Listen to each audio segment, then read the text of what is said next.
한 이등병의 피멍든 얼굴을 본 투스타 여성 사단장. 그녀가 오늘 일정 전부 취소해라고 말하며 시작되는 피도 눈물도 없는 군부대 숙청 참교육 이야기입니다. 구독과 좋아요를 해주시면 더 좋은 사연으로 보답하겠습니다. 새벽녘 바람이 강원도 양구의 산악지역을 휘감아 돌았다. 대한민국 육군 제2보병사단 백두산 부대의 위병소는 그 거대한 산맥의 입구처럼 굳건히 서 있었다. 하지만 그 굳건함 이면의 막사 생활은 갓 자대에 배치된 박진우 이등병에게 끝없는 동토와 같았다. 자대 배치 후 한 달, 진우는 모든 것이 낯설고 두려웠다. 특히 그를 지독하게 괴롭히는 것은 내무반의 실세 오성민 병장이었다.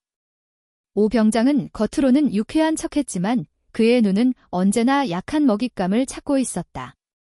그리고 진우는 완벽한 먹잇감이었다. 어수룩한 말투, 매사에 열심히 하려 하지만 긴장 탓에 실수를 연발하는 모습, 그리고 무엇보다 부조리에 순응하지 못하고 미세하게 굳어지는 표정까지. 그날 밤도 다르지 않았다. 야간 점호가 끝난 뒤 모두가 잠든 척 숨죽인 시각. 오성민 병장이 침상에서 일어나 진우의 침낭 발치에 섰다. 박진우 낮고 음습한 목소리에 진우는 심장이 바닥까지 떨어지는 기분을 느꼈다. 그는 벌떡 일어나 각 잡힌 자세로 섰다. 이병 박진우입니다. 따라와. 오 병장은 손전등 하나만 든 채 막사 뒤편 낡은 보일러실로 향했다. 아무도 찾지 않는 그곳은 오 병장만의 왕국이었다. 삐걱, 낡은 철문이 열리자 완전한 어둠과 함께 눅눅한 먼지 냄새가 밀려왔다. 오 병장은 손전등을 켜 진우의 얼굴을 비췄다.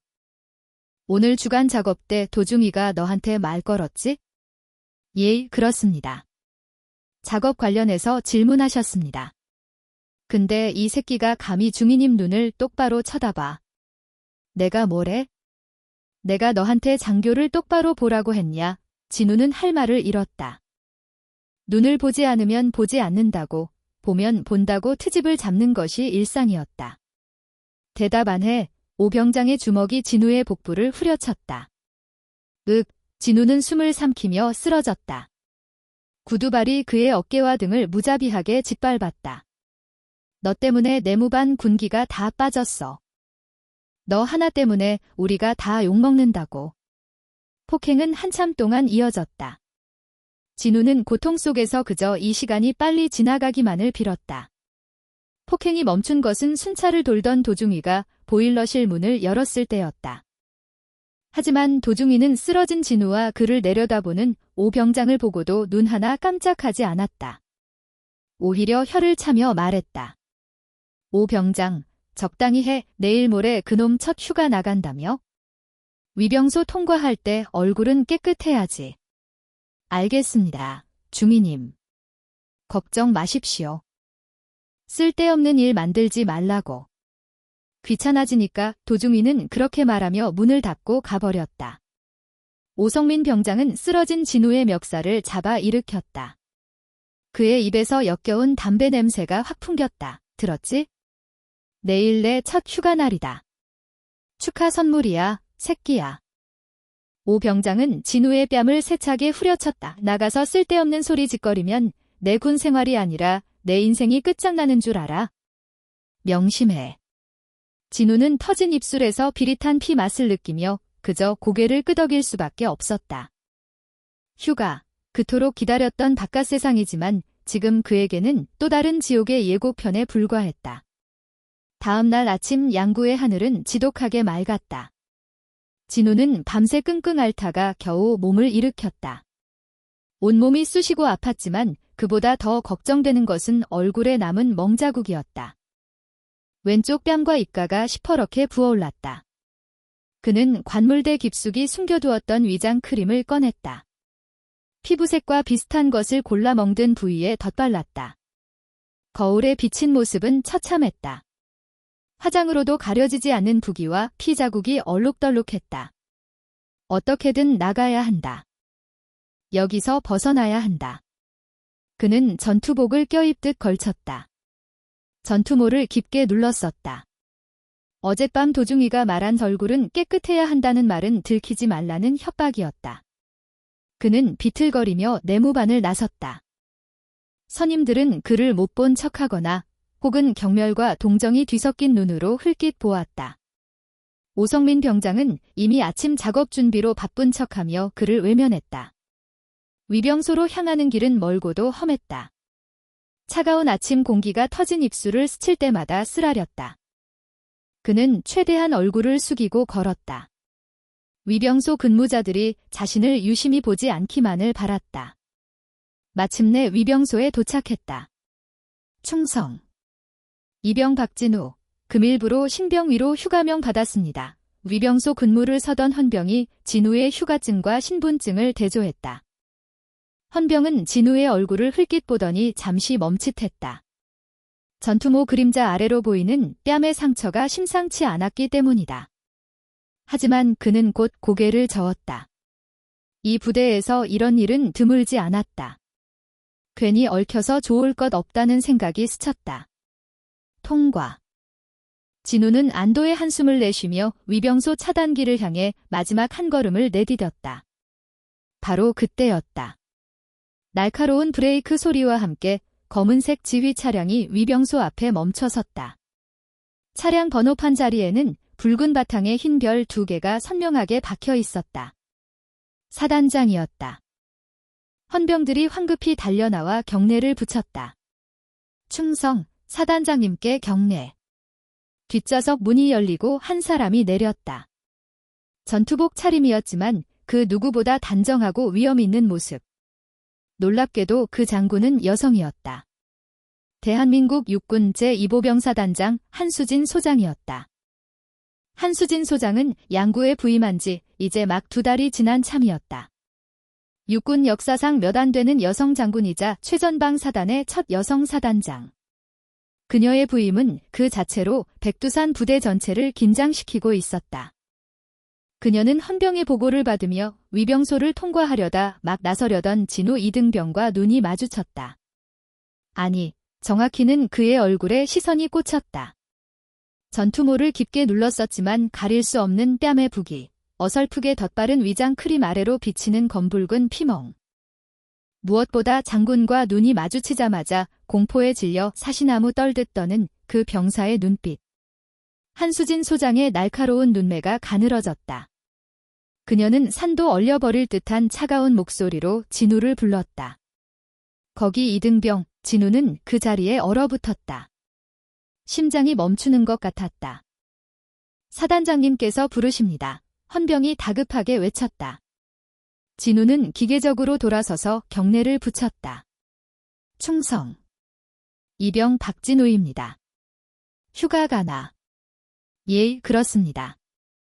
얼굴이 그게 뭔가 진우의 입이 떨어지지 않았다. 머릿속에서는 오성민 병장의 협박과 도중이의 경고가 울렸다.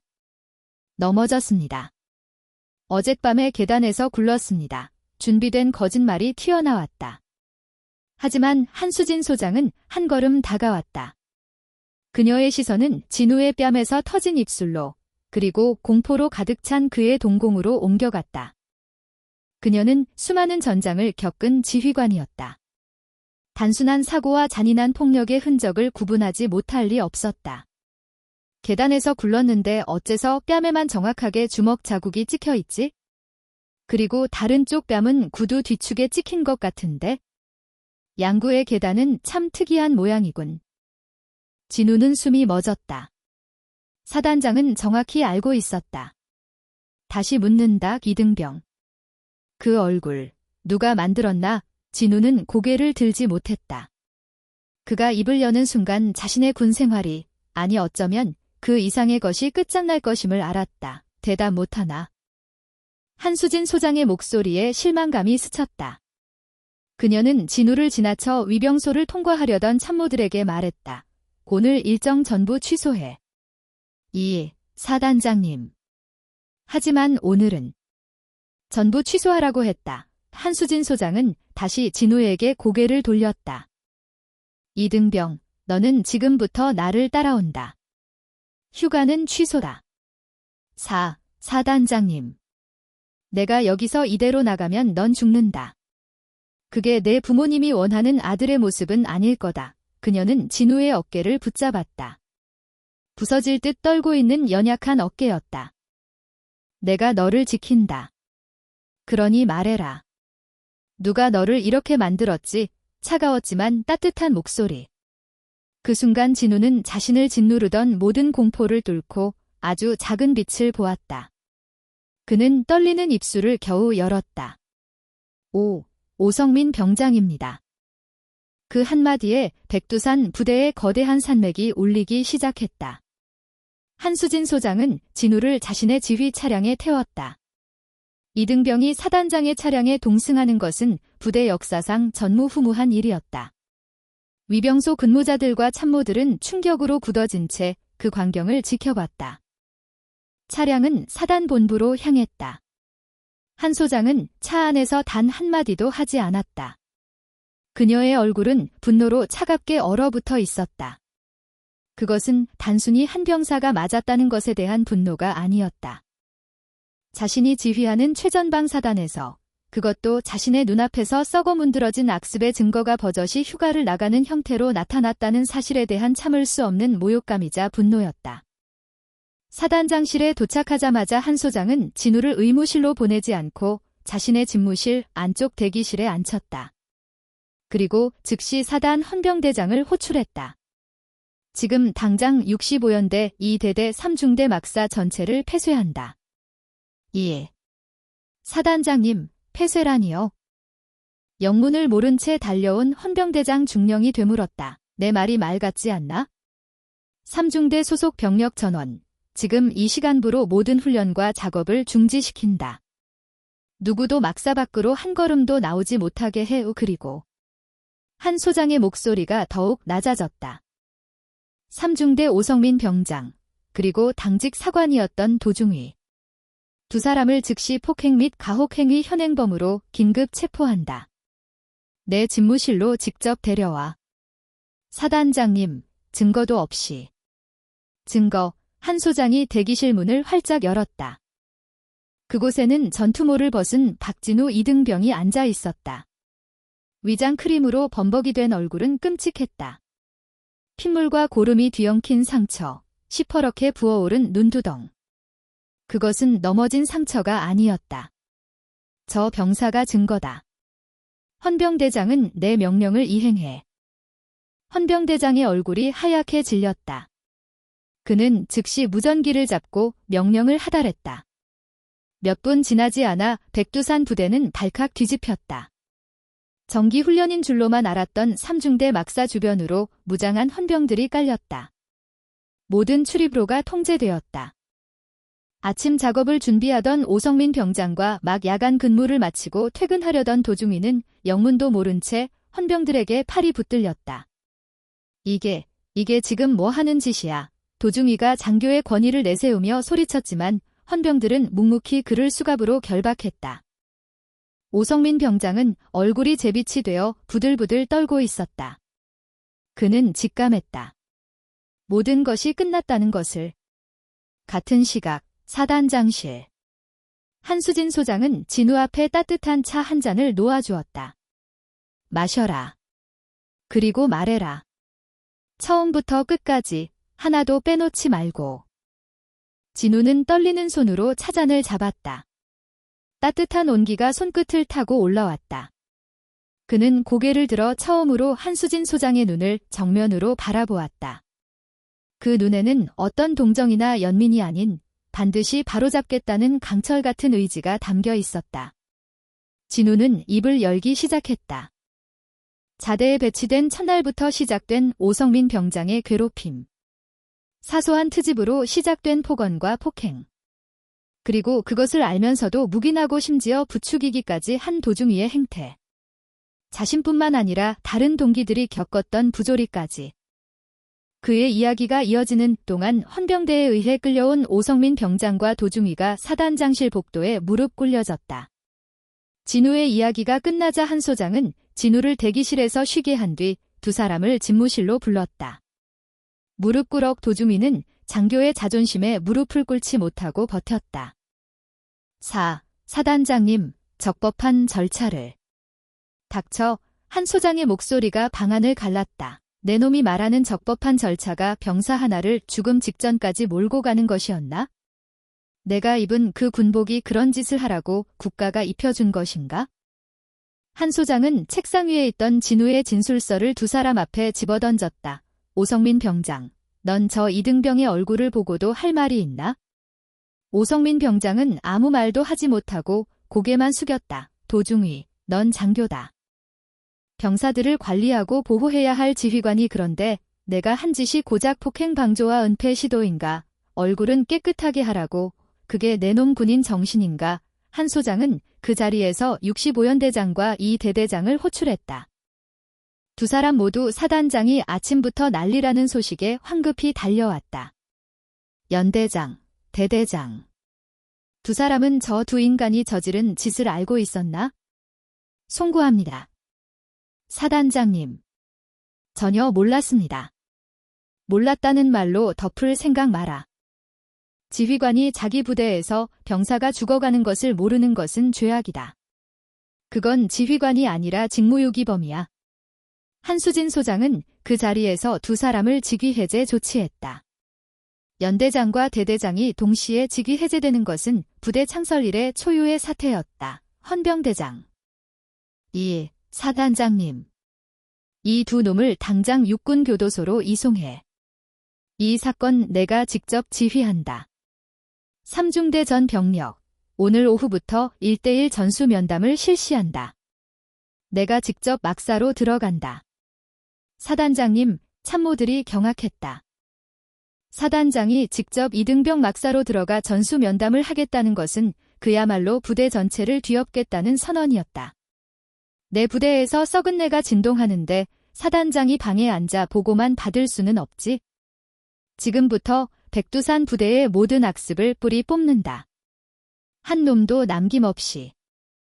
한수진 소장의 얼음장 같은 선언에 사단 본부 전체가 얼어붙었다. 양구의 겨울보다 더 혹독한 칼바람이 부패한 군 막사를 향해 불기 시작했다. 한수진 소장이 65연대 2대대 3중대 막사로 직접 향한다는 소식은 마치 백두산 천지에 거대한 바위가 떨어진 듯한 충격파를 일으키며 순식간에 사단 전체로 퍼져나갔다. 사단장이, 그것도 최전방 보병사단의 여성사단장이 일개중대의 내무반 면담을 위해 직접 강림한다는 것은 부대 창설 이래 단 한 번도 없던 일이었다. 3중대 막사 앞 연병장은 완벽한 정적에 휩싸였다. 중대장 김평화 대위는 뱃속이 뒤틀리는 고통을 느끼며 차라리 이 자리에서 총살당하는 편이 낫겠다고 생각했다. 그는 중대 병력 전원을 연병장에 도열시켰다. 헌병들이 이미 막사 입구를 통제하고 있었다. 오후 2시 정각. 사단장 지휘 차량이 먼지를 일으키며 연병장으로 들어섰다. 전중대 사단장님께. 경례. 김평화 대위의 목소리가 염소처럼 떨려 나왔다. 충성, 병사들의 함성에도 불구하고 공기는 얼음장처럼 차가웠다. 한수진 소장은 차에서 내려 단상으로 걸어갔다. 그녀의 전투화가 흙바닥을 밟는 소리만이 유일한 소음이었다. 그녀는 도열한 병사들을 천천히 훑어보았다. 공포에 질린 눈, 불안하게 떨리는 눈, 그리고 몇몇은 원망과 체념이 뒤섞인 눈으로 그녀를 바라보고 있었다. 그녀는 마이크를 잡지 않았다. 그저 자신의 육성으로, 그러나 연병장 끝까지 울릴 만큼 단단한 목소리로 입을 열었다. 3중대장. 2. 사단장님. 지금 이 시간부로 중대장을 포함한 3중대 모든 간부, 즉 장교와 부사관 전원은 막사에서 철수한다. 사단 사령부에서 별도의 지시가 있을 때까지 본청 대기실에서 대기하도록. 김평화 대위는 귀를 의심했다. 병사들만 남겨두고 지휘관을 전부 철수시키라는 명령. 이것은 중대를 사실상 해체하겠다는 선언이나 다름없었다. 사단장님. 하지만 지휘 공백이. 지휘 공백. 한수진 소장의 눈이 번뜩였다. 병사가 막사 안에서 구타당해 피멍이 들고 장교가 그것을 묵인하며 휴가를 내보내는 이 상황이 자네가 말하는 지휘인가? 자네들의 지휘는 이미 공백 상태를 넘어 부패했다. 그러니 지금부터 내가 직접 지휘한다. 내 휘하의 병사들을 내가 직접 챙기겠다. 이해 있나? 없습니다. 김평화 대위를 비롯한 중대 간부들은 죄인처럼 고개를 숙이고 연병장을 떠났다. 이제 연병장에는 사단장과 그녀를 보좌하는 소수의 헌병, 그리고 3중대 병사들 200여 명만이 남았다. 한수진은 병사들 앞으로 한 걸음 더 다가갔다. 대한민국 육군 장병 여러분, 나는 오늘 여러분의 사단장으로서 여러분이 그동안 어떤 환경에서 복무했는지 직접 듣기 위해 이 자리에 섰다. 나는 오늘 아침 여러분의 전우인 박진우 이등병을 만났다. 계단에서 굴렀다는 그 병사의 얼굴은 내가 지난 20년간 군 생활을 하며 본 그 어떤 상처보다도 참혹했다. 병사들 사이에서 미세한 동요가 일었다. 박진우 이등병은 지금 사단 의무대에서 안전하게 보호받고 있다. 그리고 그를 폭행한 오성민 병장과 이를 묵인한 도중이는 육군교도소로 이송되었다. 나는 지금부터 여러분 한 사람 한 사람과 모두 면담을 실시할 것이다. 그녀는 막사 건물을 손으로 가리켰다. 저 안에서 벌어진 모든 부조리와 불합리를 들추어낼 것이다. 진실을 말하는 자는 철저히 보호할 것이나 거짓을 말하고 악습을 비호하는 자는 오성민 병장과 같은 처지가 될 것이다. 이것은 협박이 아니다. 사단장의 약속이다. 면담은 중대장실에서 시작되었다. 한수진은 헌병대 수사관 한 명만을 대동한 채 책상에 앉았다. 병사들은 한 명씩 계급과 상관없이 호명되어 방으로 들어왔다. 처음 몇 명은 극도의 긴장감 속에서 아무것도 보지 못했고 아무것도 듣지 못했다고 반복했다. 그들은 오성민 병장이 교도소로 갔다는 사실보다 당장 내무반으로 돌아갔을 때 마주할 보이지 않는 눈들을 더 두려워했다. 한수진은 그들을 다그치지 않았다. 그저 서류를 넘기며 나지막이 말했다. 김상병. 자네는 오성민 병장과 같은 분대 소속이더군. 그런데 정말 아무것도 보지 못했나? 자네의 친목이 박진우 이등병에게는 두 번째 폭행이 될 수 있다는 생각은 안 해봤나? 군인은 전우를 지키는 사람이다. 전우가 맞는 것을 외면하는 사람은 군인이 아니라 방관자다. 정적이 흘렀다. 김상병의 어깨가 가늘게 떨리기 시작했다. 면담이 5번째 병사에게 넘어갔을 때 드디어 첫 번째 균열이 생겼다.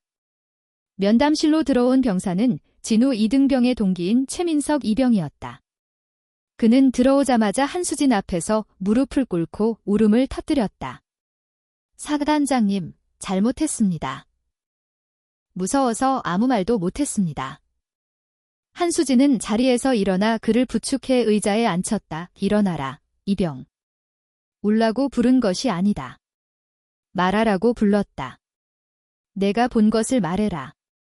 최민석 이병은 눈물 콧물을 훔치며 입을 열었다. 오성민 병장은 악마였습니다. 진우뿐만 아니라 저희 동기들 대부분이 맞았습니다. 밤마다 보일러실로 끌려갔습니다.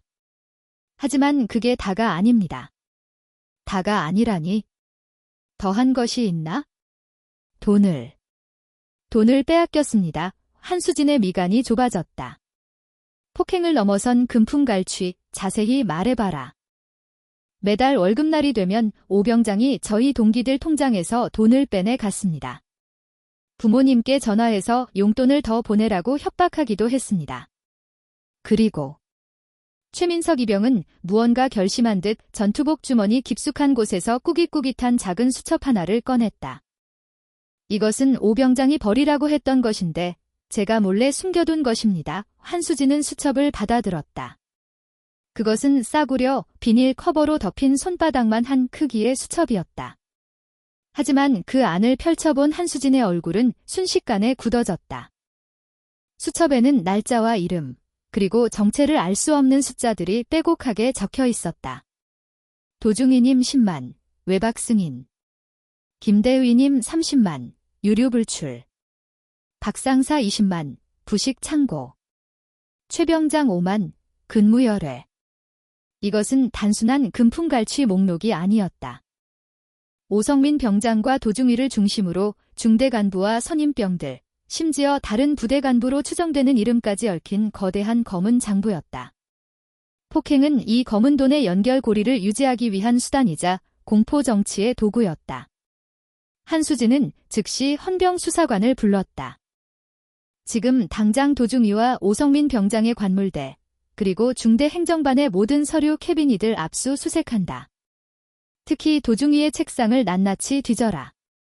이 장부와 일치하는 또 다른 원본이나 컴퓨터 파일이 반드시 있을 것이다. 수사관들이 긴급히 움직였다. 한수진은 최민석 이병의 어깨를 잡았다. 최 이병, 내가 오늘 아주 큰일을 했다. 내 용기가 전우들을 살릴 것이다. 넌 지금 즉시 사단 본부로 이동한다. 박진우 이등병과 함께 있을 것이다.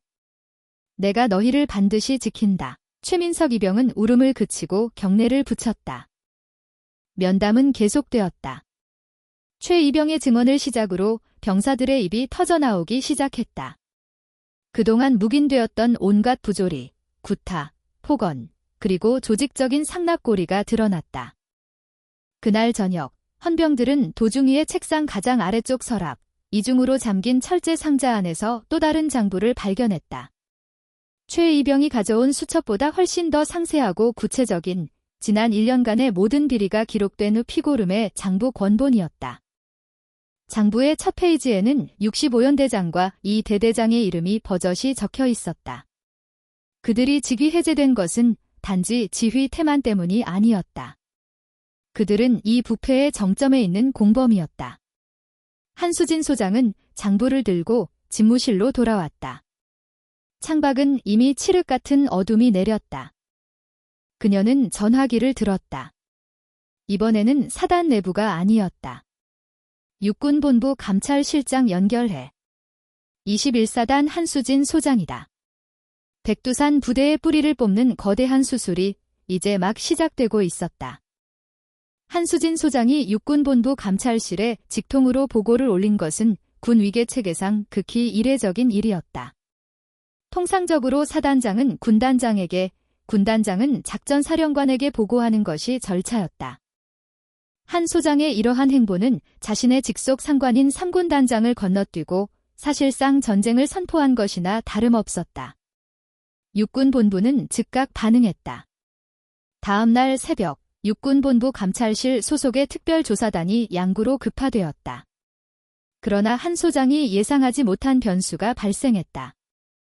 조사단이 도착하기 직전 그녀의 집무실로 한 통의 전화가 걸려왔다. 발신자는 3군단 사령부였다. 사단장, 나 군단장 일세. 수화기 너머로 들려오는 목소리는 3군단장 황인철 중장이었다.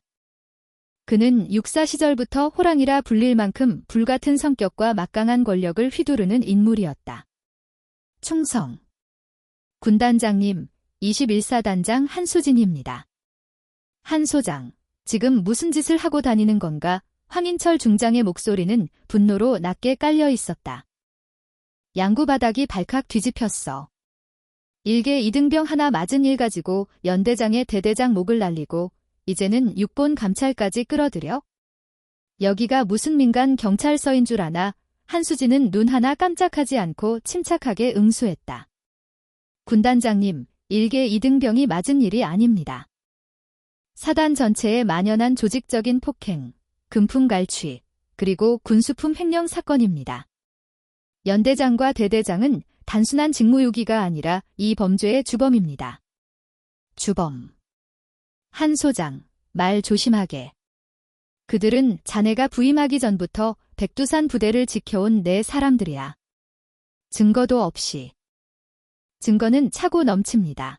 군단장님 한수진은 책상 위에 놓인 피고름의 장부 사본을 내려다보았다. 횡령액만 추산해도 지난 1년간 수억 원에 달합니다. 이 모든 증거 자료를 육군본부에 정식으로 제출할 것입니다. 그리고 군단장님. 그녀의 목소리가 한층 더 차가워졌다. 이 장부에 군단장님의 성함도 거론됩니다. 수화기 너머로 순간 정적이 흘렀다. 황인철 중장의 거친 숨소리가 들리는 듯했다. 무슨 소린가, 그게?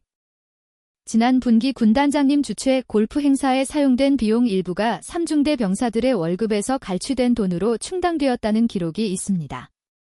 지금 나를 협박하는 건가? 사실을 말씀드리는 겁니다. 저는 제 부하들의 피와 고름으로 장군들의 골프채를 닦아줄 생각이 없습니다.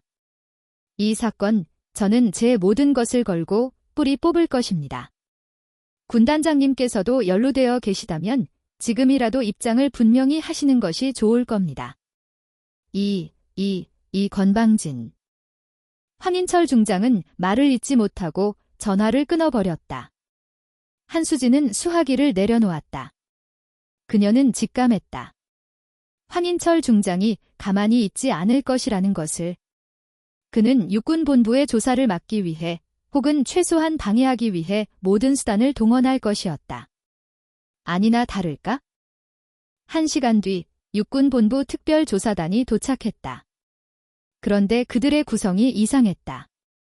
육본 감찰실 인원 외에 3군단 사령부 감찰실 인원들이 합동조사 명목으로 함께 편성되어 있었다.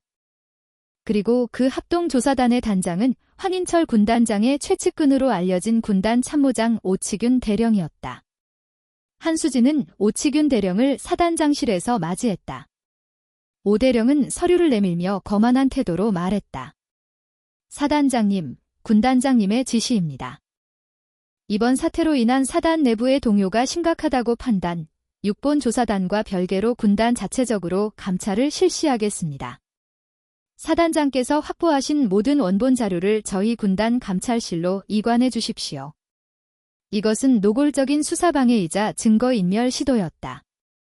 그들이 장부 원본을 가져가는 순간 황인철 중장과 관련된 기록들은 사라질 것이 뻔했다.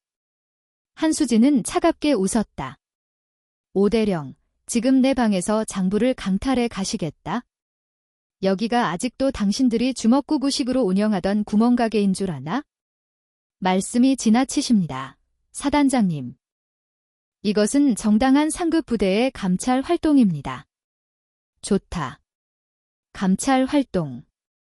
그렇다면 정식으로 하지. 한수진은 인테폰을 들었다. 헌병대장, 지금 당장 사단장실로 들어오게. 곧바로 헌병대장이 무장한 헌병 2명과 함께 들어왔다. 오치균 대령의 얼굴이 굳어졌다. 한 소장, 지금 이게 무슨... 오치균 대령. 나는 방금 전 이 사건의 핵심 증거 자료를 은폐하려는 시도를 포착했다. 이는 명백한 직권 남용 및 증거인멸 교사 혐의에 해당한다. 헌병대장, 지금 즉시 오치균 대령을 현행범으로 체포하라. 예, 알겠습니다.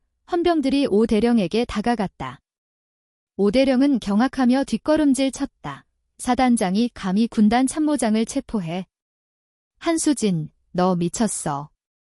이건 반란이야. 반란은 내 놈들이 하고 있는 것이다. 한수진이 책상을 내리치며 포효했다.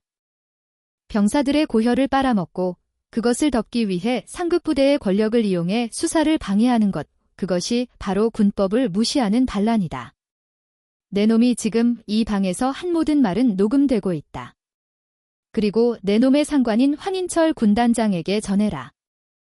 육군본부 조사단이 도착하기 전에 증거를 빼돌리려 한 이 추잡한 작태를 참모총장에게 보고할 테니 목이나 닫고 기다리라고. 오치균 대령은 사색이 되었다. 그는 자신이 한수진이라는 여성 장군의 결기를 완벽하게 얕보았다는 것을 깨달았다. 체포해. 당장 내 눈앞에서 끌어내. 군단 참모장이 사단 헌병대에게 수갑이 채워져 끌려나가는 초유의 사태가 벌어졌다. 3군단에서 파견된 다른 감찰관들은 감히 저항할 생각도 못하고 얼어붙었다. 한수진은 진우와 최민석이 보호받고 있는 사단 본부 의무동을 찾았다. 두 이등병은 깨끗한 병실에서 치료받고 있었다. 진우의 멍은 아직 퍼렇게 남아있었지만 눈빛은 처음 위병소에서 마주쳤을 때의 공포가 아니라 안도감과 경외심으로 차 있었다. 괜찮나? 이 사단장님. 괜찮습니다. 너희들이 넘겨준 그 장부 덕분에 아주 큰 놈들을 잡을 수 있게 되었다. 고맙다. 너희들의 용기가 이 썩어 빠진 부대를 바꿀 것이다. 한수진은 두 병사의 어깨를 두드려 주었다. 그녀는 다시 집무실로 돌아왔다. 진짜 싸움은 지금부터였다. 황인철 군단장이라는 거대한 그림자가 이제 한수진을 향해 모든 힘을 동원해 덮쳐올 것이었다. 그녀는 창밖의 험준한 백두산 산맥을 바라보며 결의를 다졌다. 저 산맥의 가장 깊은 골짜기에 숨은 부패의 뿌리까지 모조리 파헤쳐 태워버릴 생각이었다. 군단 참모장 오치균 대령이 사단장실에서 현행범으로 체포되어 헌병대에 구금되었다는 소식은 양구를 넘어 강원도 전체, 나아가 군부대를 뒤흔들었다. 이것은 단순히 하극상을 넘어선 21사단과 3군단 사이의 전면전 선포였다. 황인철 군단장은 자신의 집무실에서 보고를 받고 노발대발했다. 그는 당장이라도 3군단 기동 타격대를 동원해 21사단을 짓밟고 한수진을 끌어내고 싶었지만 그럴 수는 없었다. 한수진이 오치균 대령을 체포한 명분은 증거인멸 시도였고 그녀는 이미 육군본부에 모든 녹취록과 증거를 넘긴 상태였다. 황인철 중장 역시 자신의 발목에 족쇄가 채워졌음을 깨달았다. 육군본부는 사태의 심각성을 인지했다. 사단과 군단이 정면으로 충돌한 이 상황은 지휘체계의 붕괴를 의미했다. 육군 참모총장은 즉각 3군단장 황인철 중장을 직무에서 배제하고 육군본부 감찰실이 아닌 국방부 직할의 고등군 검찰단 특별수사팀을 양구로 급파했다. 이는 이 사건을 더 이상 육군 내부의 문제가 아닌 국방부 차원의 중대범죄로 다루겠다는 의미였다. 한수진 소장 역시 수사에서 손을 떼고 확보한 모든 원본 자료를 국방부 특수단에 이관하라는 명령을 받았다. 표면적으로는 공정한 수사를 위한 조치였지만 사실상 그녀를 이 사건에서 분리하려는 의도도 담겨 있었다. 하지만 한수진은 이미 한 발 앞서 움직이고 있었다. 그녀는 특수단이 도착하기 전 헌병대장과 사단 법무참모를 비밀리에 불렀다. 특수단이 모든 자료를 가져갈 것이다. 하지만 그들이 모든 진실을 밝혀낼 거라 믿을 수 있나? 헌병대장이 고개를 저었다. 솔직히 어렵다고 봅니다. 황인철 군단장은 육군 내부에 뿌리가 깊습니다. 꼬리 자르기로 끝날 가능성이 높습니다. 맞다. 그들은 오성민 병장, 도중위, 그리고 연대장과 대대장 선에서 사건을 종결시키려 할 것이다. 황인철 군단장까지 칼날이 닿게 하지 않겠지? 우리는 그들이 놓치거나 혹은 놓치고 싶어하는 증거를 찾아야 한다. 한수진은 피고름에 장부 사본을 펼쳤다. 이 장부를 다시 봐라. 돈의 흐름이 이상하다. 병사들에게서 갈취하고 군수품을 빼돌린 돈이 단순히 상납금으로만 쓰였다고 보기엔 액수가 너무 크다. 그리고 이 돈이 흘러간 종착지가 불분명해. 장부에는 양구개발이라는 정체불명의 항목으로 거액이 빠져나간 기록이 여러 차례 발견되었다. 법무참모, 양구군청과 협조해서 최근 1년간 21사단 관할 구역 내에서 진행된 모든 군 관련 민간 사업 내역을 전부 조사해. 특히 황인철 군단장이 부임한 이후 시작된 사업들을 집중적으로 파이해. 알겠습니다. 즉시 확인하겠습니다. 헌병대장, 지금 구속된 연대장과 대대장을 다시 신문해. 그들은 어차피 중형을 피할 수 없다. 황인철 군단장과의 연결고리를 풀면 형량을 줄여주겠다고 회유해라. 오치균 대령에게 모든 죄를 뒤집어 씌우고 싶지 않다면 입을 열겠지? 한수진의 지시는 정확했다. 법무참모가 조사한 결과 놀라운 사실이 밝혀졌다. 황인철 군단장이 부임한 직후 사단 관할 구역 내 전술도로 확장 공사가 민간 업체에 발주되었는데 그 업체가 황 군단장의 처남이 대표로 있는 페이퍼 컴퍼니에 가까운 회사였다. 양구개발이라는 항목으로 빠져나간 돈은 바로 이 공사 대금을 부풀리고 리베이트를 조성하기 위한 자금 세탁의 통로였던 것이다. 병사들의 피와 땀이 군단장의 가족 사업에 고스란히 흘러들어간 셈이었다. 동시에 구치소에 수감된 연대장과 대대장은 한수진의 회유에 넘어왔다. 그들은 자신들이 황인철 군단장의 비자금을 만들기 위해 하부 조직을 압박했으며 폭행과 갈취를 묵인한 대가로 공사수주의 편의를 봐주었다는 사실을 모두 자백했다. 국방부 특별수사단이 양구에 도착해 거창하게 수사본부를 차렸을 때 한수진 소장은 이미 모든 퍼즐 조각을 맞춘 상태였다. 특수단은 한수진에게 그동안의 수사 자료를 모두 이관하라고 요구했다. 한수진은 순순히 피고름의 장부번본과 관련자들의 진술서를 넘겼다. 특수단의 고위군 검사는 서류를 훑어보더니 만족스러운 미소를 지었다. 수고하셨습니다. 사단장님. 이제부터는 저희가 맡겠습니다. 이 정도 증거만으로도 연대장과 대대장까지는 확실히 처벌할 수 있겠습니다. 그의 말에는 여기까지라는 의미가 명확하게 담겨 있었다. 한수진은 조용히 입을 열었다. 부족한 자료일 텐데요. 제가 추가 자료를 좀 더 준비했습니다. 추가 자료라니요. 한수진이 신호를 보내자 법무참모가 두꺼운 서류철 하나를 특수단장 앞에 내려놓았다. 그것은 황인철 군단장의 처남이 운영하는 양구개발의 법인 등기부 등본, 군 공사계약서 사본, 그리고 지난 1년간의 계좌 거래 내역이었다. 특수단장의 얼굴이 하얗게 질렸다. 이걸 어떻게? 그리고 이것은? 헌병대장이 또 다른 서류철을 내밀었다. 황인철 군단장이 직접 연대장에게 공사 편의를 지시했다는 자백서와 비자금이 군단장에게 전달된 경로를 상세히 기술한 진술서입니다. 연대장과 대대장 본인의 자필 서명이 모두 들어가 있습니다. 특수단장은 의자에 주저앉을 뻔했다. 그들은 황인철 군단장에게 칼날이 향하지 못하도록 방패막이가 되기 위해 이곳에 왔는데 한수진 소장이 이미 그들의 손에 군단장의 심장을 꿰뚫을 가장 날카로운 칼을 쥐어준 것이었다. 사단장님, 이것은 국방부 특별수사단의 명예를 걸고 성역 없는 수사를 진행해 주시리라 믿습니다. 한수진은 특수단장을 정면으로 응시했다. 만약 이 증거들이 누락되거나 수사가 미진하게 끝난다면 저는 이 모든 자료의 사본을 들고 청와대와 국회 국방위원회 그리고 모든 언론사를 찾아갈 것입니다. 이것은 완벽한 승리 선언이었다. 특수단은 선택의 여지가 없었다. 그들이 쥔 칼날은 이미 황인철 중장을 향해 고정되었다. 그날 오후 국방부 특별수사단은 육군본부로 향하던 황인철 중장을 긴급 체포했다. 현직 군단장이 비리 혐의로 체포된 것은 군 역사상 유례없는 일이었다. 한수진 소장은 집무실에서 그 소식을 보고받았다. 그녀는 모든 것을 빼앗기고 짓밟혔던 박진우 이등병의 피멍든 얼굴을 떠올렸다. 거대한 악의 축은 무너졌다. 이제 남은 것은 이 상처 입은 땅에 새로운 살이 돋아나도록 하는 일이었다.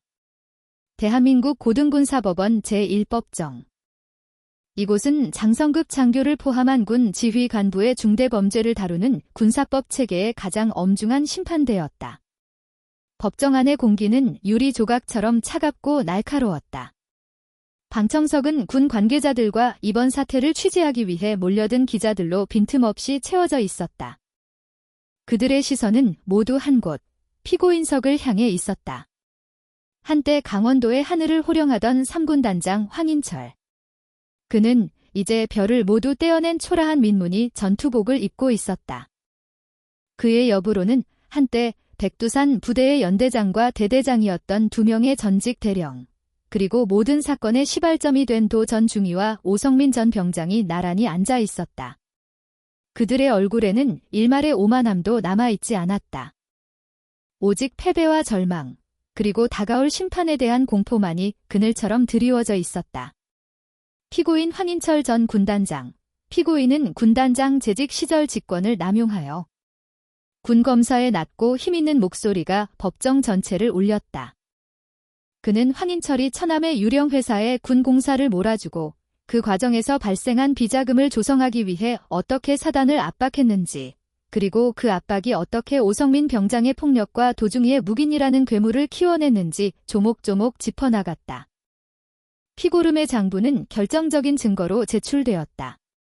병사들의 월급에서 갈취된 돈이 군단장의 골프 접대비와 가족의 사치품 구매에 사용되었다는 내역이 공개되자 방청석에서는 억눌린 탄식이 터져나왔다. 황인철은 모든 혐의를 부인했다. 그는 자신은 모르는 일이며 모든 것은 부하들의 과잉 충성, 특히 한수진 소장이 자신을 모함하기 위해 조작한 함정이라고 주장했다. 그의 변호인은 한수진 소장이 군단 참모장을 불법 체포하며 상급 부대의 정당한 감찰을 방해한 점을 물고 늘어졌다. 그때 군 검사가 다음 증인을 호명했다. 증인 박진우 이병, 증언대로 나와주시기 바랍니다. 법정의 모든 시선이 방청석 뒤쪽 문으로 향했다. 문이 열리고 깨끗한 전투복을 입은 박진우 이병이 걸어 나왔다. 그는 예전에 겁에 질린 훈련병이 아니었다. 뺨의 멍은 사라졌지만 그 자리에 남은 옅은 흉터는 그가 겪어낸 고통의 증표처럼 보였다. 그는 씩씩하게 걸어 나와 증인석에 섰다. 그의 시선이 피고인석의 오성민과 마주쳤다. 오성민은 진우의 눈을 피하며 고개를 숙였다. 한때 내무반의 왕으로 군림하며 진우를 짐승처럼 다루던 그 포식자는 이제 심판을 기다리는 초라한 죄수일 뿐이었다. 진우는 그 순간 자신을 올가매던 마지막 공포의 사슬이 끊어지는 것을 느꼈다. 증인, 그날 밤 보일러실에서 있었던 일을 상세히 진술해 주십시오. 진우는 숨을 깊게 들이마셨다. 그리고 그동안 묻어두었던 모든 진실을 쏟아내기 시작했다.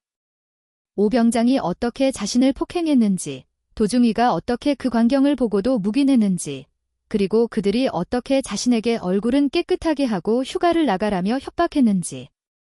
그의 목소리는 떨리지 않았다. 오히려 담담했다. 그들은 저를 때리면서 이것이 부대의 전통이라고 했습니다. 약한 놈은 맞아야 하고 그것이 군기를 잡는 길이라고 했습니다. 저는 그 말이 너무나 무서웠습니다. 하지만 진우는 재판장을 바라보았다. 하지만 그것은 전통이 아니었습니다. 그것은 그저 범죄였습니다. 황인철의 변호인이 반대 신문을 시작했다. 그는 진우를 무너뜨리려 했다. 증인, 군 생활에 적응하지 못했던 것은 아닙니까? 선임병의 정당한 지도를 증인의 나약함 때문에 폭행으로 오인한 것은 아니고요. 정당한 지도였습니다. 진우의 대답에 변호인의 입꼬리가 올라갔다. 그렇지요. 정당한. 아니요. 오성민 병장이 저에게 돈을 상납하라고 요구하고 제 부모님께 전화해서 돈을 받아오라고 시킨 것도 정당한 지도입니까? 제 갈비뼈를 부러뜨리고 군화발로 얼굴을 짓밟은 것도 정당한 지도입니까? 도중이가 피를 흘리는 저를 보고도 눈을 감은 것이 장교의 정당한 지휘입니까? 진우의 목소리가 커졌다. 변호인은 당황했다. 증인은 이 모든 사건의 배후에 황인철 군단장이 있다고 생각합니까? 일개 이등병이 어떻게 군단장의 의중을 알겠습니까? 저는 군단장님의 의중 같은 것은 모릅니다. 진우는 피고인석의 황인철을 정면으로 바라보았다. 하지만 저는 이것 하나는 압니다. 무리 위에서부터 썩었기 때문에 가장 아래에 있는 저희까지 구더기가 들끓었습니다. 오성민 병장이 저희를 착취할 수 있었던 이유는 도중이가 그를 비호했기 때문입니다. 도중이가 비호할 수 있었던 이유는 연대장과 대대장이 더 큰 비리를 덮어주었기 때문입니다. 그리고 그 모든 것의 정점에 저분이 앉아 계셨습니다. 법정은 물을 끼얹은 듯 조용해졌다. 저는 제가 약해서 맞았다고 생각했습니다. 하지만 아니었습니다. 그들이 부패했기 때문에 제가 맞은 것입니다. 저들은 군인이 아니라 군복을 입은 범죄자입니다. 엄벌에 처해 주십시오. 진우의 증언이 끝나자 방청석 한쪽에서 조용히 지켜보던 한수진 소장이 눈을 감았다. 그녀의 뺨으로 뜨거운 눈물 한 줄기가 흘러내렸다. 그것은 분노의 눈물이 아니었다. 한 연약한 병사가 스스로의 힘으로 공포를 이겨내고 진실을 외치는 모습을 지켜본 지휘관으로서의 감동이자 안도의 눈물이었다. 그날 법정에 있던 모든 사람은 깨달았다. 이 재판은 단순히 몇몇 부패한 군인을 처벌하는 자리가 아니었다. 이것은 낡고 썩어 빠진 군대의 과거가 용기 있는 병사의 진실 앞에서 무너져 내리는 역사적인 순간이었다. 황인철의 무너진 표정 위로 진우의 흉터가 그 어떤 훈장보다도 더 밝게 빛나고 있었다. 선고 공판 1, 고등군사법원에는 지난 재판보다 훨씬 더 많은 인파가 몰렸다. 대한민국 군 역사상 초유의 현직 군단장 구속 사건의 결말을 보기 위해서였다. 방송사 카메라들이 법원 입구를 가득 메웠고 전 국민의 시선이 양구가 아닌 이곳 군사법정으로 향했다. 한수진 소장도 방청석에 앉았다. 그녀는 굳은 표정으로 재판장의 입만을 바라보고 있었다. 박진우 이병과 최민석 이병은 그녀의 옆자리에 나란히 앉아 있었다. 지금부터 피고인들에 대한 판결을 선고한다. 재판장의 엄숙한 목소리가 울려 퍼졌다. 법정 안의 모든 사람이 숨을 죽였다. 피고인 오성민 전 병장, 상습폭행, 특수상해, 직권남용, 금품갈취 혐의. 재판장은 오성민의 죄목을 하나하나 나열했다. 피고인은 군 복무 중인 후임병들을 상대로 자신의 지위를 이용해 상습적인 폭행과 가혹 행위를 일삼았으며 이는 군의 기강을 무너뜨리고 전우회를 짓밟은 반인륜적 범죄이다. 이에 재판부는 피고인에게 징역 15년을 선고한다. 오성민은 15년이라는 단어를 듣는 순간 다리가 풀린 듯 주저앉으며 오열하기 시작했다. 다음 피고인 도 전 중위. 재판은 이어졌다. 피고인은 병사들을 보호해야 할 지휘관의 책무를 방기하고 오히려 부하의 범죄 행위를 묵인하고 방조, 나아가 동조하였다. 장교로서의 명예를 실추시킨 죄질이 극히 불량하다. 이에 피고인에게 징역 20년을 선고한다. 도중이는 얼굴이 하얗게 질린 채 아무 말도 하지 못했다. 다음은 연대장과 대대장이었다. 그들 역시 군수품 횡령 및 뇌물수수, 직무유기 혐의로 각각 징역 12년과 18년이라는 중형을 선고받았다. 그리고 마침내 마지막 이름이 호명되었다. 피고인 황인철 전 중장. 법정의 공기가 얼어붙었다. 황인철은 두 눈을 부릅뜨고 재판장을 노려보았다. 피고인은 상군을 지휘하는 군단장의 막중한 책임을 망각하고 사리사욕을 채우기 위해 군 공사를 조작하고 부하들에게 불법적인 상납을 강요하였다. 피고인의 범죄는 단순한 비리를 넘어 국가 안보의 근간을 흔드는 이적 행위에 가깝다. 재판장의 목소리에 분노가 실렸다. 군인의 명예는 계급에서 나오는 것이 아니라 청렴과 헌신에서 나오는 것이다. 피고인은 자신의 계급으로 군의 명예를 더럽혔다. 이에 재판부는 피고인 황인철에게 모두가 숨을 죽였다. 징역 40년을 선고한다. 40년, 사실상의 종신형이었다. 또한 피고인이 불법적으로 취득한 모든 범죄 수익을 몰수하며 피고인의 현 계급인 육군 중장에서 육군 2등병으로 강등한다. 별 3개가 떨어져 바닥에 구르는 순간이었다. 황인철은 믿을 수 없다는 듯 포효했다. 내가 누군지 알아? 내가 이 나라를 위해 평생을 바쳤어. 이건 음모야. 한수진, 내년이. 그의 발악은 헌병들의 제지에 의해 가로막혔다. 그는 질질 끌려나가며 마지막까지 한수진을 향해 저주를 퍼부었다. 하지만 그 모습은 더 이상 호랑이의 포효가 아니었다. 모든 것을 잃은 자의 처절한 비명일 뿐이었다. 재판이 끝나고 법정을 나서는 한수진 소장과 박진우 이병에게 기자들이 몰려들었다. 사단장님, 승리하신 소감이 어떠십니까? 박진우 이병, 앞으로의 계획은 무엇입니까? 한수진은 진우의 어깨를 감싸며 카메라 앞에 섰다. 오늘은 승리한 날이 아닙니다. 오늘은 우리가 골마 터진 상처를 도려낸 고통스러운 날입니다. 진정한 승리는 오늘이 아니라 앞으로 우리가 만들어 가야 할 부대에서 결정될 것입니다. 그녀는 진우를 바라보았다. 이 병사의 용기가 그 시작입니다. 우리는 이 병사에게 빚을 졌습니다. 그녀의 한마디는 전국의 뉴스를 장식했다. 백두산 부대 사태는 대한민국 군대에 대한 전면적인 개혁의 신호탄이 되었다. 대통령은 이 사건을 제2의 창군에 버금가는 개혁의 기회로 삼겠다며 한수진 소장을 국방개혁위원회의 핵심위원으로 임명했다. 한수진은 다시 양구의 부대로 복귀했다. 거대한 폭풍이 휩쓸고 간 21사단은 혼란스러웠지만 동시에 기묘한 정적이 흘렀다. 그녀는 전 사단 장병을 연병장에 집결시켰다. 나는 오늘 여러분의 상관이었던 자들이 군복을 벗고 죄수복을 입는 것을 보고 왔다. 그녀의 목소리는 차가웠지만 슬픔이 배어 있었다.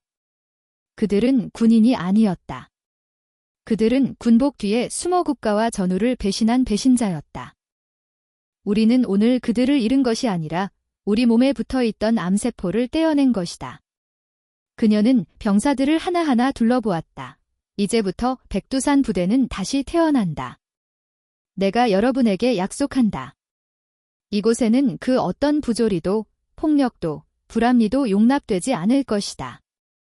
지휘관은 병사를 인격으로 대우하고 병사는 지휘관을 신뢰하는 부대. 강한 훈련과 따뜻한 전우애가 공존하는 부대. 그것이 내가 만들고자 하는 진짜 백두산 부대다.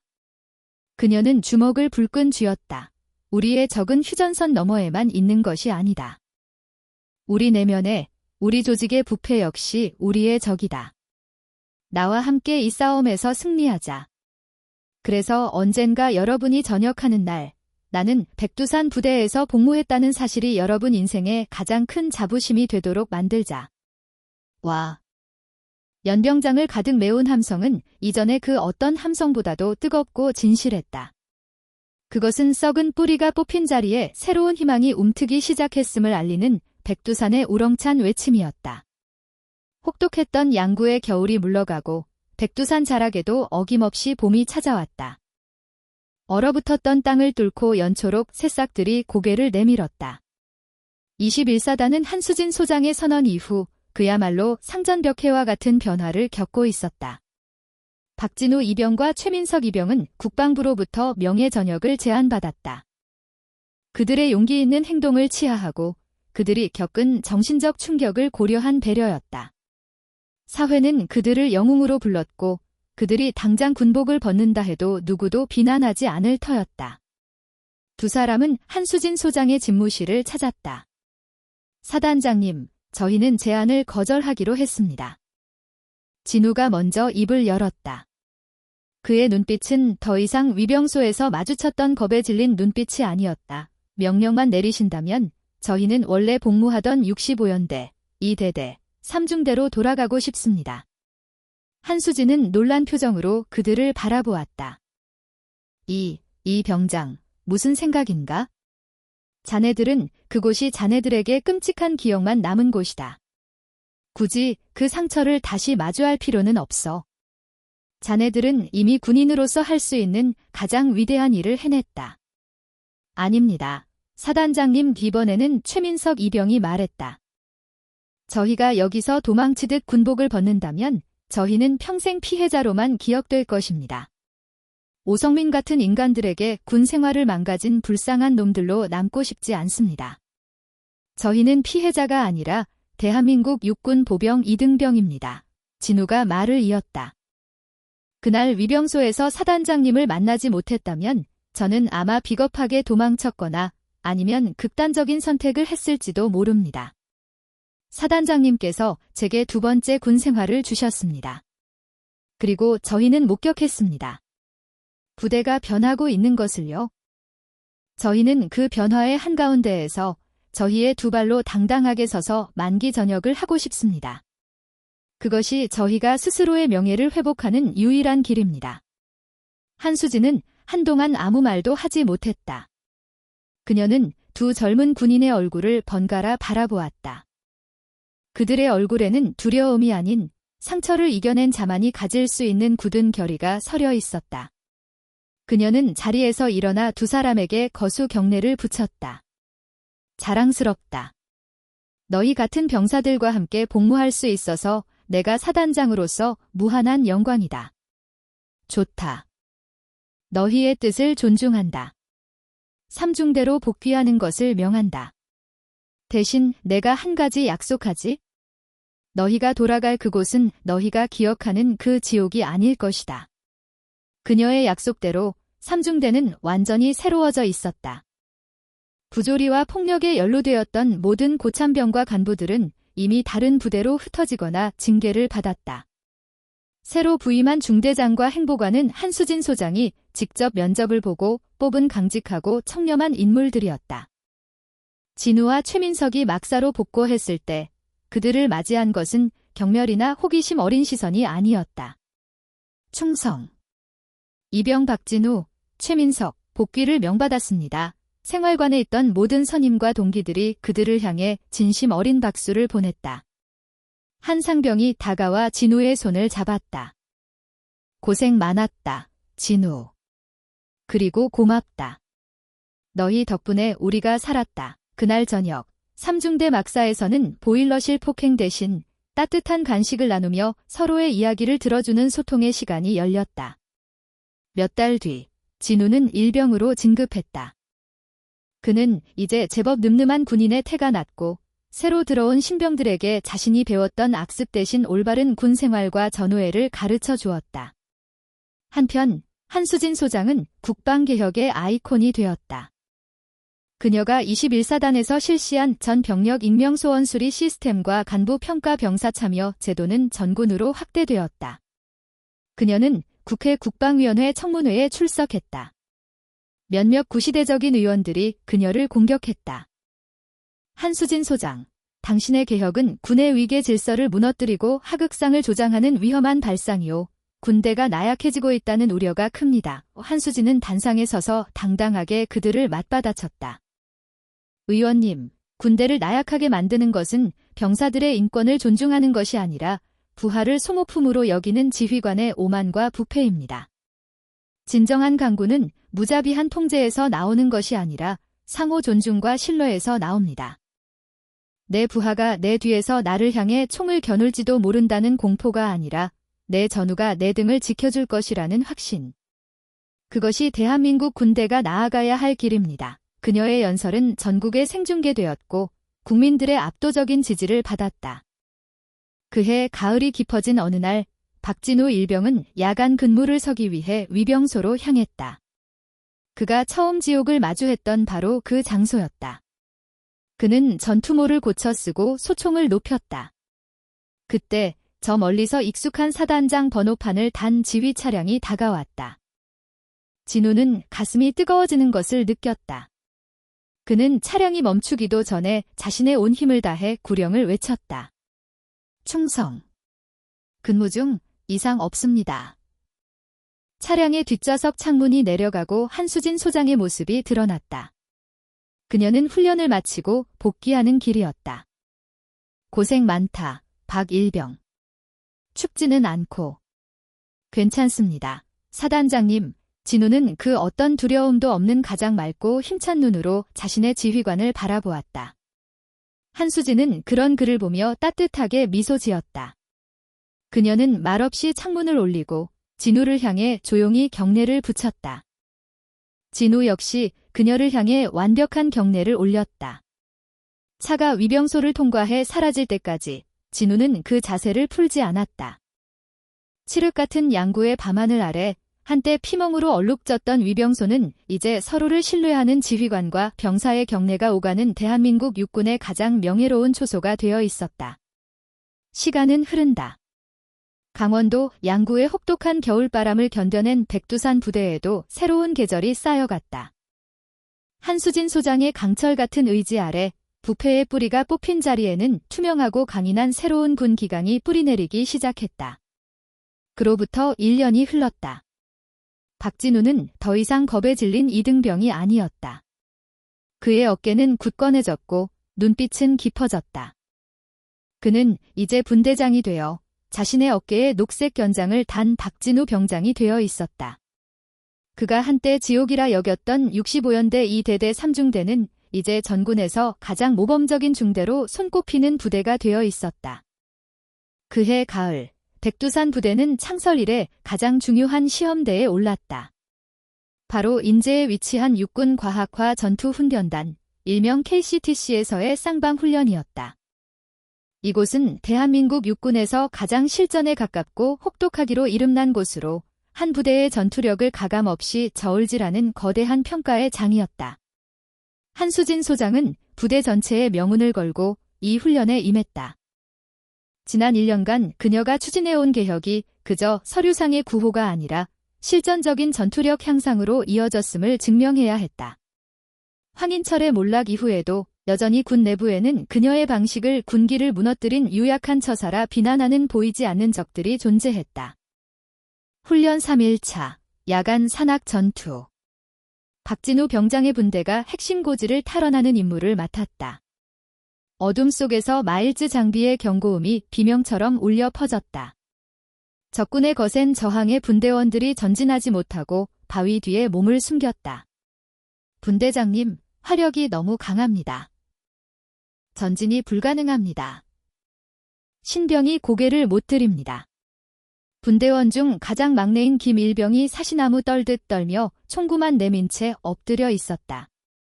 그 모습은 1년 전 보일러실에서 공포에 질려있던 진우 자신의 모습과 정확히 겹쳐 보였다. 만약 이곳이 오성민이 지휘하던 부대였다면 당장이라도 욕설과 함께 군화발이 날아왔을 것이다. 이 새끼가 빠져가지고 라는 폭언이 그의 공포를 짓눌렀을 것이다. 하지만 진우는 달랐다. 그는 포복으로 김일병 곁으로 기어갔다. 빗발치는 예광탄의 성광 속에서 그는 자신의 몸으로 김일병을 감쌌다. 김일병, 내 말 들어. 무섭습니다. 나도 무섭다. 무서운 건 당연한 거야. 하지만 넌 혼자가 아니야. 이 진우는 김일병의 철모를 두드리며 말했다. 우리는 같이 움직인다. 내가 먼저 뛴다. 너는 내 뒤에서 3초 뒤에 저기 보이는 세 번째 나무까지 뛰어. 내가 엄호하겠다. 할 수 있나? 김일병은 진우의 흔들림 없는 눈을 보았다. 그 눈에는 비난이나 경멸이 아닌 절대적인 신뢰가 담겨 있었다. 김일병은 눈물을 훔치고 힘차게 고개를 끄덕였다. 할 수 있습니다. 좋아. 분대 전원, 내가 뛴다. 엄호 사격, 진우가 뛰쳐나갔다. 분대원들의 총구가 불을 뿜었다. 김일병은 약속대로 3초 뒤 자신이 가진 모든 용기를 끌어모아 진우의 뒤를 따랐다. 공포를 이겨낸 병사의 움직임은 날랬다. 진우의 분대는 마침내 적군의 기관총 진지를 격파하고 고지를 점령했다. 이 모든 광경을 훈련 통제탑 최고 지휘관실에서 한수진 소장이 지켜보고 있었다. 그녀의 옆에는 과학화 전투훈련단장인 고집센 노장군이 함께 있었다. 훈련단장은 못마땅한 표정으로 말했다. 한 소장, 자네 부대가 기강이 해이해졌다는 소문이 파다하더군. 병사들 인권 챙겨주다가 전투력 다 잃는다는 말이야. 전쟁은 신사노름이 아닐세. 한수진은 그저 망원경으로 진우의 분대를 가리켰다. 단장님, 방금 저 분대를 보셨습니까? 맞지? 운이 좋았군. 운이 아닙니다. 한수진이 망원경을 내리며 말했다. 저 분대장이 1년 전 선임병의 상습적인 구타로 갈비뼈가 부러졌던 박진우 병장입니다. 그리고 저 분대장은 방금 공포에 질린 부하를 폭력으로 다스리지 않고 자신의 몸을 던져 신뢰로 이끌었습니다. 그 결과 공포에 질렸던 병사는 가장 용감한 병사가 되어 임무를 완수했습니다. 그녀는 훈련단장을 정면으로 바라보았다. 단장님, 진정한 강군은 공포로 통제되는 집단이 아닙니다. 진정한 강군은 자신의 지휘관이 그리고 자신의 전우가 나를 지켜줄 것이라는 신뢰로 뭉친 집단입니다. 제 부하들은 서로를 믿기에 강합니다. 훈련단장은 입을 다물었다. 훈련이 종료되었을 때 박진우 병장의 3중대는 사상자 비율 최저, 임무 완수율 최고라는 경이적인 기록을 세웠다. 21사단은 과학화 전투훈련단 창설 이래 역대 최고 점수로 최우수 전투 부대 칭호를 획득했다. 한수진의 개혁이 그녀의 신념이 전술적으로도 완벽히 옳았음이 증명되는 순간이었다. 소문은 바람보다 빨랐다. 백두산 부대의 압도적인 승전보는 계룡대 육군본부를 발칵 뒤집어 놓았다. 며칠 뒤 한수진 소장은 육군 참모총장의 긴급 호출을 받고 계룡대로 향했다. 참모총장 집무실에서 그녀를 맞이한 것은 육군 수뇌부 전체였다. 참모총장이 무거운 입을 열었다. 한 장군, 지난 1년간 군 내부에 많은 혼란이 있었네. 특히 황인철 중장의 일은 군의 명예를 실추시킨 끔찍한 사건이었지. 많은 이들이 한 장군의 방식을 우려했네. 나 역시 그랬고. 그는 자리에서 일어나 한수진에게 다가왔다. 하지만 자네가 증명했네. 과학화 전투훈련단에서 보여준 21사단의 전투력은 우리 육군이 나아가야 할 방향을 명확히 제시했어. 부패를 척결하는 것이 곧 전투력 향상이라는 것을 말일세. 참모총장은 책상 위에 놓인 명령서를 집어들었다. 이에 대한민국 육군은 한수진 소장을 육군 중장으로 진급시킨다. 한수진의 눈이 커졌다. 그리고 신임 육군교육사령부 사령관으로 임명한다. 그것은 파격적인 인사였다. 육군교육사령부는 전군의 모든 장교와 부사관, 병사들의 교육과 훈련을 총괄하는 그야말로 육군의 미래를 설계하는 핵심 요직이었다. 한 장군 참모총장이 그녀의 어깨에 손을 얹었다. 양구에서 이룬 기적을 이제 대한민국 육군 전체에 심어주게. 자네의 신념으로 우리 군을 100년 동안 굳건할 강군으로 다시 만들어주게. 이것은 총장의 부탁이자 육군의 명령일세. 한수진은 주먹을 쥐고 경례를 붙였다. 임명받았습니다. 육군의 미래를 책임지겠습니다. 그녀의 가슴은 뜨거웠다. 이것은 개인의 영광이 아니었다. 박진우의 피멍, 최민석의 용기, 그리고 썩은 관행에 고통받았던 수많은 이름 없는 병사들의 눈물이 만들어낸 값진 결과였다. 다시 시간이 흘러 박진우 병장의 저녁일이 다가왔다. 그의 군 복무 마지막 날, 그는 말끔하게 다려진 저녁복을 입었다. 지난 2년에 가까운 시간 동안 정들었던 관물대를 정리했다. 한때는 그토록 벗어나고 싶었던 곳이었지만 이제는 그의 청춘과 성장, 그리고 승리의 기억이 고스란히 담긴 곳이 되었다. 저녁식은 조촐했지만 따뜻했다. 중대장과 간부들이 그의 손을 잡아주며 사회에서의 건투를 빌었다. 박 병장, 아니 박진우 예비역, 자네는 우리 중대의 전설이었네.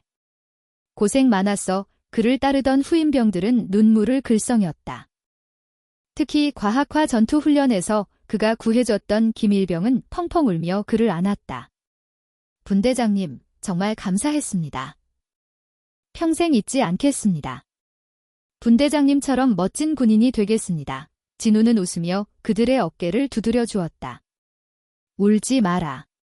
다들 몸 건강히 복무하고. 이제 이곳은 너희들이 지켜야 한다. 서로 믿고 서로 아껴주면서. 모든 작별 인사를 마치고 그는 위병소를 향해 걸었다. 저녁증이 든 가방이 가볍게 흔들렸다. 그가 처음 양구 땅을 밟았던 그 위병소. 그가 피멍든 얼굴로 절망 속에 섰던 그 위병소. 그가 한수진 소장이라는 기적을 만났던 그 위병소. 이제 그는 그 문을 당당하게 걸어나가려 하고 있었다. 위병소 근무 헌병에게 저녁 신고를 하려던 바로 그 순간이었다. 익숙한 검은색 지휘 차량 한 대가 위병소 앞에 멈춰섰다. 하지만 번호판은 별 2개가 아니었다. 빛나는 별 3개가 육군 중장의 위엄을 뽐내고 있었다. 뒷좌석 창문이 스르르 내려갔다. 그곳에는 새로운 보직으로 떠나기 위해 짐을 싣고 있던 한수진 중장의 모습이 있었다. 그녀 역시 오늘이 백두산 부대에서의 마지막 날이었던 것이다. 전역하는 건가, 박진우 병장. 진우는 심장이 멎는 듯했다. 그는 모든 것을 바쳐 가장 완벽한 자세로 경례를 올렸다. 충성. 병장 박진우, 금일부로 전역을 명받았습니다. 한수진 중장은 차에서 내렸다. 그녀는 진우 앞에 마주 섰다. 한때 공포에 질려 눈도 마주치지 못했던 이등병은 이제 자신과 당당히 시선을 맞추는 늠름한 예비역 병장이 되어 있었다. 박 병장. 아니, 이제는 박진우 군이라고 불러야겠군. 그녀의 목소리는 따뜻했다. 자네가 내게, 그리고 이 군대에 가르쳐준 것이 많았네. 진정한 용기가 무엇인지, 왜 우리가 군복을 입어야 하는지 그 근본적인 이유를 자네가 일깨워 주었어. 고맙네. 진우의 눈시울이 뜨거워졌다. 아닙니다. 사령관님. 사령관님께서 제 인생을 구해주셨습니다. 저에게 다시 살아갈 용기를 주셨습니다. 저야말로 평생 이 은혜를 잊지 않겠습니다. 한수진은 미소 지었다. 우리는 서로를 구한 걸세? 이제 나가서 자네의 삶을 힘껏 살아가게. 자네는 그럴 자격이 충분해. 어디에서 무엇을 하든 백두산 부대에서 보여준 그 용기를 잊지 말게. 그것이 내가 자네에게 내리는 마지막 명령이다. 명심하겠습니다. 진우는 다시 한번 허리를 꺾어 경례했다. 한수진 중장은 대한민국 육군의 삼성 장군이 한 명의 예비역 병사를 향해 조금의 흐트러짐도 없이 완벽한 거수 경례로 답했다. 충성. 잘 가게, 나의 전우. 진우는 뒤를 돌았다. 그는 위병소의 차단기를 지나 사회를 향해 첫걸음을 내디뎠다. 그는 단 한 번도 뒤돌아보지 않았다. 그의 앞에는 이제 그 어떤 시련이 닥쳐도 이겨낼 수 있다는 자신감과 희망만이 가득했다. 한수진은 그가 완전히 사라질 때까지 그 자리에 서서 그 뒷모습을 지켜보았다. 그녀는 다시 차에 올랐다. 출발하게 계룡대로 차량은 백두산 부대를 뒤로하고 남쪽을 향해 달리기 시작했다. 한 사람은 썩어 문드러진 과거를 이겨내고 자신의 미래를 향해 걸어나갔고 한 사람은 그 용기를 가슴에 품고 대한민국 육군 전체의 미래를 만들기 위해 나아갔다. 그날 양구의 하늘은 그 어느 때보다 높고 푸르렀다. 그것은 절망의 땅에서 피어난 희망의 색이었고 스스로를 벼려낸 강철만이 뿜어낼 수 있는 눈부신 빛이었다. 오늘도 인생 이야기를 잘 들어주셔서 감사합니다.